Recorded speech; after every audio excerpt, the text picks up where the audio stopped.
तो चलिए कंटिन्यू करते हैं पार्ट 2 के अंदर। तो देखिए पार्ट 1 में हमने ये दूसरे का दूसरा कर लिया था, अब दूसरे का तीसरा का बारी है।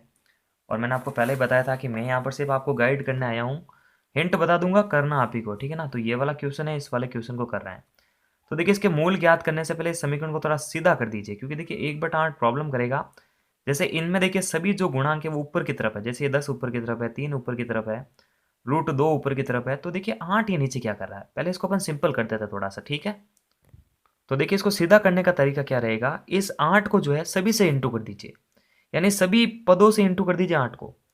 तो अपन क्या करेंगे, इस 8 को सबसे गुणा करेंगे, तो ये देखो 8 इंटू 2x² हो जाएगा। यही 8 इस x से इंटू होगा, और यही 8 जो है 1/8 से इंटू होगा। तो सबसे इंटू हो चुका है, तो देखिए 8 दूनी हो जाएगा 16x², ये हो जाएगा 8x, 8 से 8 कैंसिल हो जाएगा, प्लस का 1, उसके बाद 0। यानी देखिए हमें एक नई समीकरण मिल चुकी है। उसके बाद क्या करेंगे, अपन बीच वाले के टुकड़े करेंगे। लेकिन पहले क्या करेंगे, पहले और लास्ट वाले को मल्टीप्लाई करेंगे। पहला 16 है, दूसरा ये 1 है, मतलब ये होगा 16 इंटू 1, 16 हो जाएगा। बीच में कौन सा अक्षर है, 8x है। अब देखो माइनस का है, अब इसके अपने को गुणनखंड करना है। 16 कैसे कैसे आ सकता है, 16 आ सकता है 4 चौक 16, 8 दूनी 16, या 16 एकम 16। लेकिन देखो टुकड़ा कौन सा सेटिस्फाइड हो सकता है, यही हो सकता है, क्योंकि 4 और 4 ही तो 8 हो सकते हैं। ये तो 8 और 2 10 बना सकता है, या फिर 8 में से 2 6 बना सकता है। लेकिन देखो ये 4 और 4 8 बना सकता है, लेकिन ये माइनस का है, तो हम क्या करेंगे, माइनस के 4x माइनस के 4x दोनों को माइनस करना पड़ेगा ना एक दूसरे से, तभी तो माइनस का 8x आएगा। मतलब हमें इसके टुकड़े मिल चुके हैं, 16x² -4x +1। इसके बाद देखिए आप खुद गुणनखंड करके या फिर कॉमन लेके कर सकते हैं, क्योंकि वन शॉट है तो मैं आपको डायरेक्ट बताऊंगा। हर चीज़ अपन करके टाइम पास नहीं कर सकते हैं, ठीक है। आगे बढ़ते हैं। आगे वाला क्वेश्चन कह रहा है कि ऐसी दो संख्याएं ज्ञात कीजिए जिसका योग 27 हो और गुणनफल 182 हो। वैसे ये सवाल ऑब्जेक्टिव में भी पूछा जा चुका है, इसका आंसर सीधा सीधा 13 और 14 रहता है।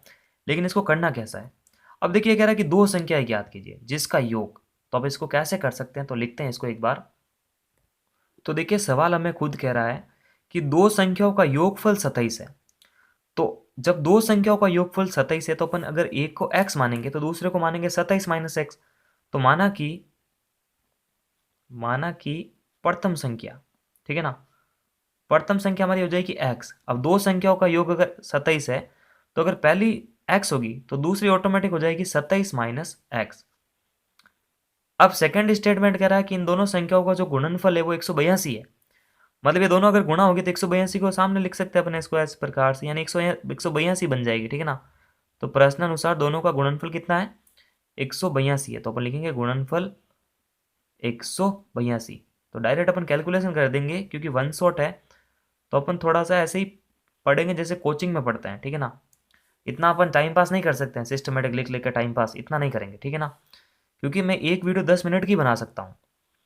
27 इंटू एक्स करेंगे 27x हो जाएगा, x को x से करेंगे तो ये माइनस का x² हो जाएगा, बराबर में 182।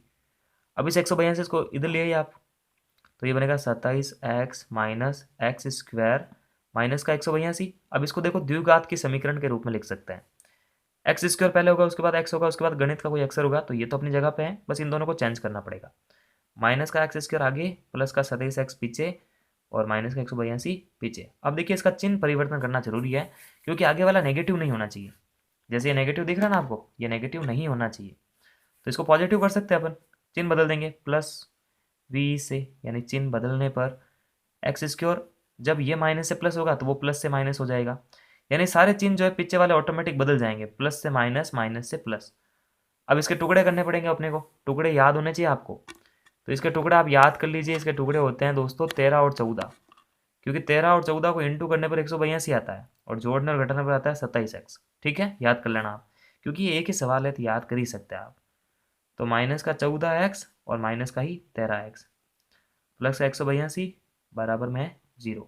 अब इन दोनों में से कॉमन क्या आएगा, इसमें से देखो, इस वाले में से आएगा x माइनस 14, और पीछे वाले में से आएगा माइनस का 13 बाहर आ जाएगा, और x माइनस 14 अंदर रहेगा, बराबर रहेगा 0। ठीक है, उसके बाद देखो x माइनस 14 इधर भी है, x माइनस 14 इधर भी है, तो ये बाहर आ जाएगा पूरा, और अंदर बचेगा x माइनस का 13, x माइनस का 13 बराबर 0। अभी दोनों 0 के बराबर है, तो x का एक तो मान आएगा माइनस से पर प्लस, मतलब माइनस का 14 उधर जाके बनेगा प्लस का 14, और माइनस का 13 उधर जाके बनेगा प्लस का 13।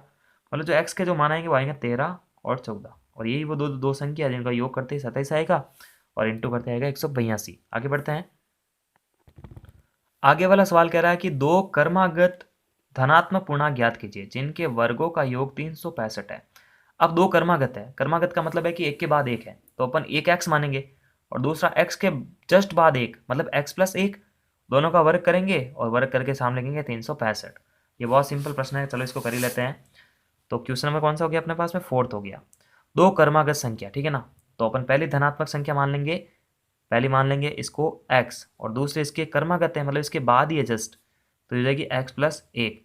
अब इन दोनों का जो वर्ग है, वर्ग मतलब दोनों का स्क्वायर, जुड़ के कितना हो जाएगा, वर्गों का योग 365 है, लिखा हुआ है क्वेश्चन में, ठीक है। तो दोनों का वर्ग कितना है, मैं डायरेक्ट ही प्रश्नानुसार लिख देता हूँ, क्योंकि अपने को जो है वन शॉट में सिर्फ आंसर बताने हैं, आंसर निकालने का तरीका आना चाहिए।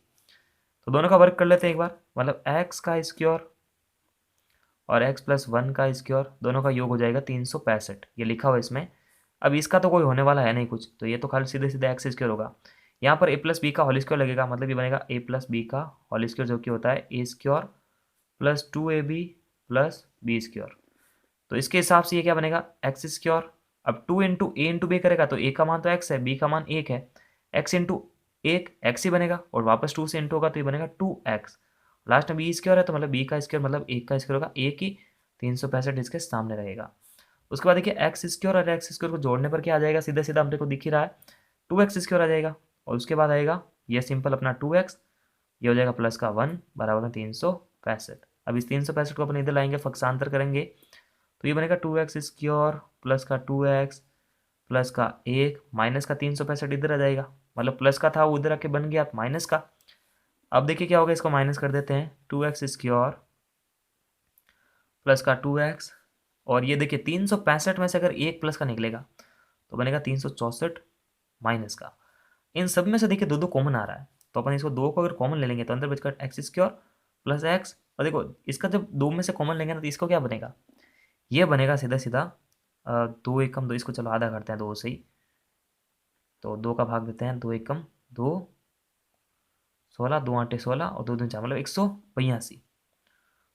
और देखिए 182 जब भी दिमाग में आता है ना 182, अब ये तो 2 इंटू में है तो उधर जाके जीरो बन जाएगा, तो ये अपने पास लास्ट में बचेगा एक्स स्क्वायर एक्स माइनस 182 बराबर जीरो। अब इसके टुकड़े करने पड़ेंगे, तो देखिए आपको रट्टा मारना पड़ेगा, पिछले क्वेश्चन में भी 182 था, है कि नहीं, 182 था, और 182 जब भी आए ना तो 13 और 14 दिमाग में याद करना आपको, क्योंकि देखो बीच में अपने को x चाहिए तो x आ सकता है जब हम 14x में से 13x घटाएंगे, मतलब बीच वाला जो पद है वो सेटिस्फाइड हो सकता है। आप ध्यान से देख सकते हैं, x square plus 14x minus 13x minus 182 बराबर में जीरो।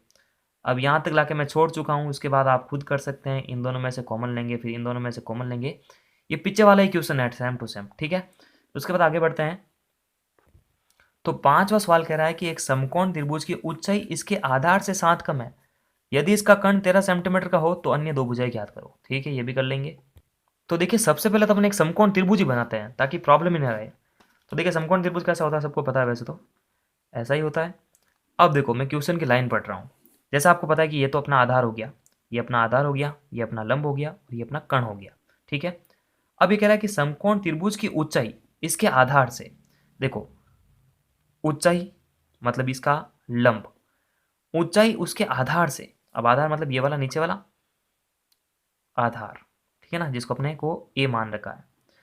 अब क्वेश्चन क्या कह रहा है कि समकोण त्रिभुज की जो ऊंचाई है, ऊंचाई मतलब ये लंब हो गया, इसकी ऊंचाई इसके आधार से, देखो जो बाद में लिखा होता है ना उसको एक्स मानते हैं, यहां लिखा हुआ आधार बाद में, ऊंचाई पहले, तो आधार को अपन एक्स मानेंगे, क्या मानेंगे, एक्स मानेंगे। तो माना कि आधार बराबर एक्स, ये अपना आधार हो गया एक्स, क्योंकि जो बाद में लिखा होता है उसको एक्स मानते हैं।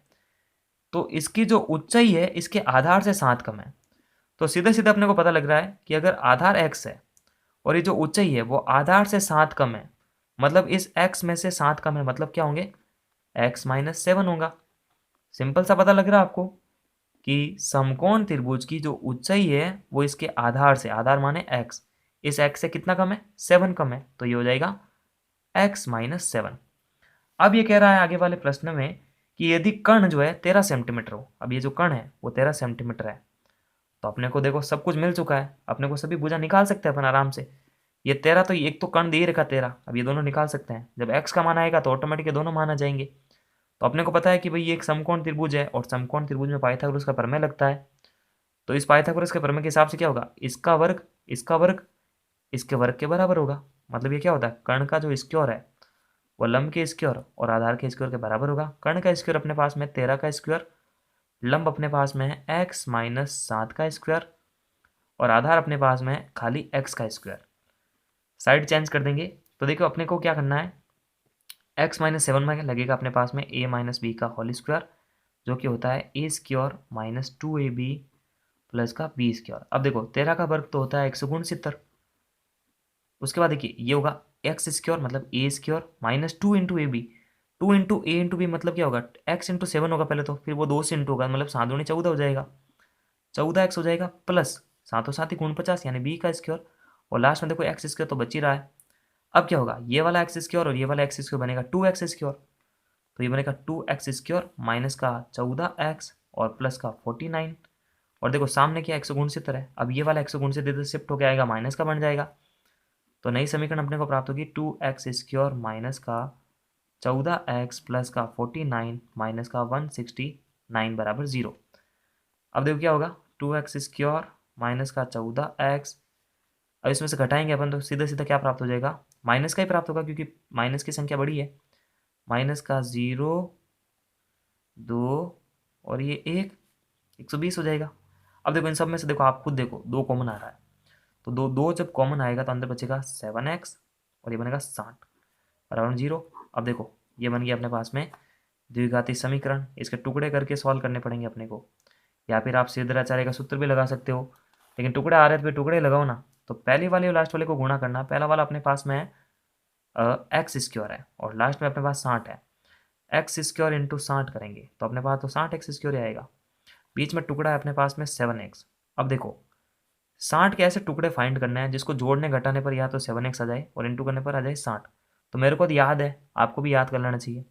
जैसे देखिए 12 इंटू 5 करोगे तो 12 पड़े 60 हो जाएगा, और 12 में से 7 घटाओगे तो अपने पास 12 में से 5 घटाओगे तो 7 प्राप्त हो जाएगा। तो ये कुछ इस प्रकार से सेटिंग बैठेगा, माइनस का 12x प्लस का 5x माइनस का 60 बराबर 0। अब इन दोनों में से आप कॉमन ले लेना आराम से, आप कॉमन लेने में बड़े ही माहिर हो। ठीक है, नेक्स्ट पार्ट में पढ़ेंगे आगे वाला प्रश्न। धन्यवाद।